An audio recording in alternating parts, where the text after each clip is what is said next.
హెన్స్ఫోర్త్ ఎవడైనా ఇది పునరావృతం చేస్తే మాత్రం నా దగ్గర నుంచి అయితే తీవ్రమైన ఖండనలు ఉంటాయి. ప్లీజ్ సార్, ప్రసాద్ గారి మాటలు సగం నేను యాక్సెప్ట్ చేస్తా, సగం యాక్సెప్ట్ చేయను. ఎందుకంటే ఫ్రంట్ లైన్ పాలిటిక్స్ లో ఉన్న వాళ్ళని తిట్టండి కానీ వెనకుండా వాళ్ళని తిట్టద్దు. ఫ్రంట్ లైన్ లో ఉన్న వాళ్ళైనా సరే బ్యాక్ ఎవరిని కూడా మహిళల్ని తిట్టడం అనేటువంటిది పూర్తిగా ఆక్షేపణీయం. దాన్ని ఎవరు కూడా సమర్థించకూడదు. అట్లా ఎవరు చేసినా సరే దాని పరంగా చర్యలు తీసుకోవాల్సినటువంటి అవసరం ఉంటుంది. Point number 1.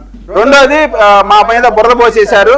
టీడీపీ ఏదో చిరంజీవి గారిని ఏదో టార్గెట్ చేసినట్టు మీరేదో అన్నట్టు హ్యాపీగా బురద పోసేశారు. నాకు తెలిసి ఆయన ఈ రోజు ఫుల్ మీల్స్ అయిపోయినట్టుంది. ఏంటి ఫుల్ మీల్స్? ఏంటి ఫుల్ మీల్స్ అయిపోయినట్టు? తెలుగుదేశం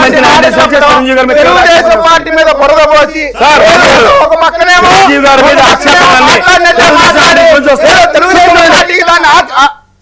మీకు తెలుగుదేశం పైన కోపం ఉంటే కోపం విధంగా మాట్లాడండి.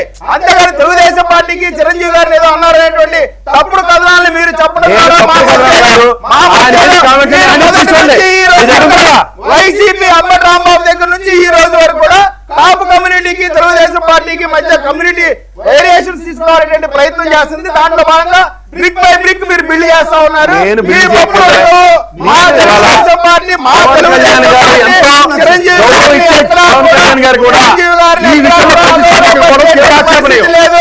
మీరు వేసినటువంటి బురద కడుక్కోవాల్సిన అవసరం లేదు.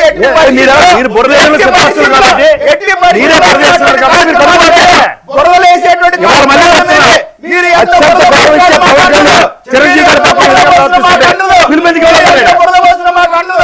అందులో మాత్రం ఎటువంటి సమస్య లేదు.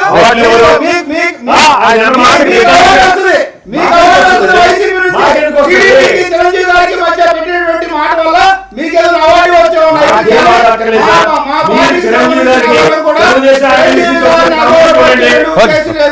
అలా ఎవరైనా చేస్తే మాత్రం ఖచ్చితంగా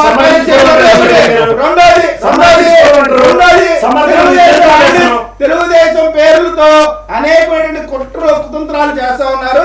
వాటిపైన కూడా ఖచ్చితంగా ఒక్క నిమిషం విజయ్ ఇస్తాను. ఆ సుభాషిణి గారు బయట ప్లే చేయండి. ఇప్పుడు ఈ రకంగా మాట్లాడడం కరెక్ట్ కాదు కదా. ఎవరు మాట్లాడినప్పటికీ కూడా మనం ఒకరిని వద్దు అంటున్నాం. ఈ రకంగా మాట్లాడొచ్చా? ప్లే చేయండి. కళ్యాణ్ గారిని అనే అర్హత నీకు అస్సలు లేదు. ఎవరిని పడితే వాళ్ళని మాట్లాడడానికి పడ్డానికి ఇక్కడ మేమేమి అమాయకులైతే కాదు. ఇంకొక